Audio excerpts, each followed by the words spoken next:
service of CNC Worldwide.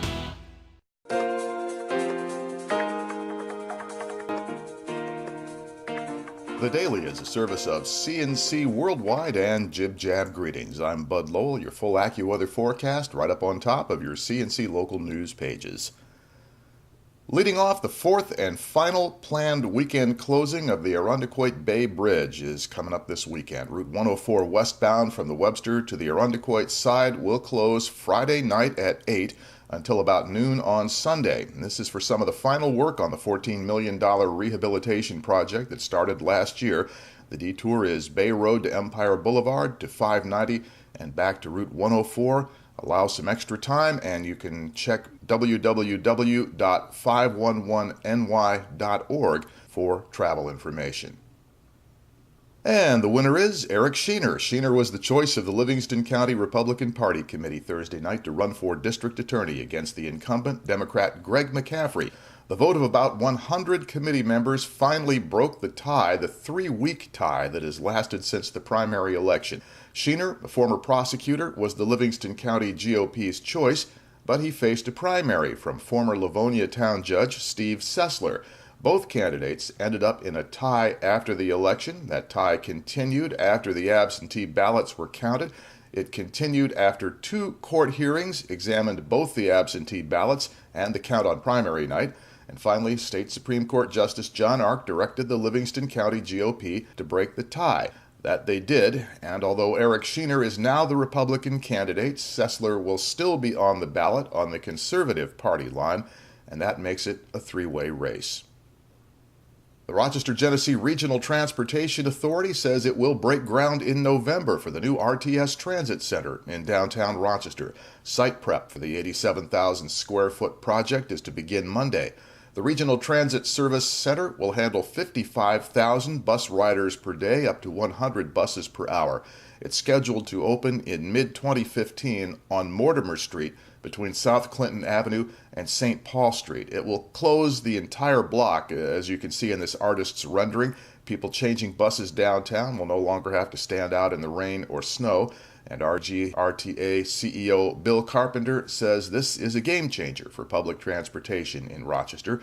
He also says this $50 million project will not push up the bus fare. It's going to stay at $1 a ride.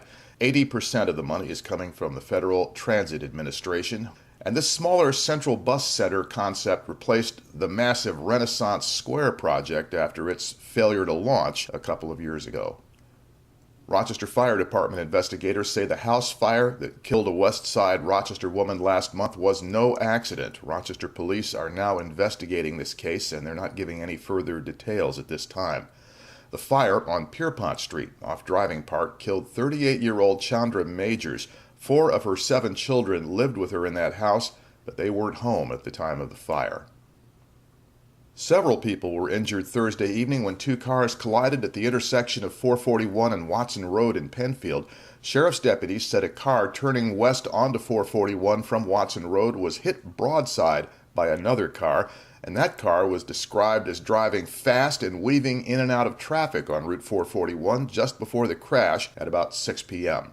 One woman who was a passenger in the car that was hit broadside was ejected from the vehicle. She was reported to be seriously hurt. Another woman, a man, and a baby were also in that car. The baby somehow escaped injury. The 2 adults were injured, although not as seriously. The Penfield Fire Department had to use the Jaws of Life tool to pry them out and the driver of the other car. The cause remains under investigation. And 2 people were memorialized Thursday. One lost his life on a battlefield, the other in her college dorm room through date violence. Family and friends of Sergeant First Class Daniel Metcalf gathered at a funeral home in Macedon, Wayne County to say their farewells. The sergeant was killed last weekend in Afghanistan when his patrol came under enemy fire. The 2,000th American soldier killed in that 11-year-long war. He was memorialized with full military honors, and nearly 90 of the Patriot Guard riders, the motorcyclists who honor veterans, attended. In New Hartford, near Utica, Alexandra Kogut was remembered in a funeral mass at St. John the Evangelist Church. She was killed in her dorm room early Saturday at the State University College at Brockport, where she was a freshman. Her boyfriend, Clayton Whittemore of New Hartford, has been charged with her murder. To the left of this page are links to these and other stories. And at the bottom of the page, links that you can use.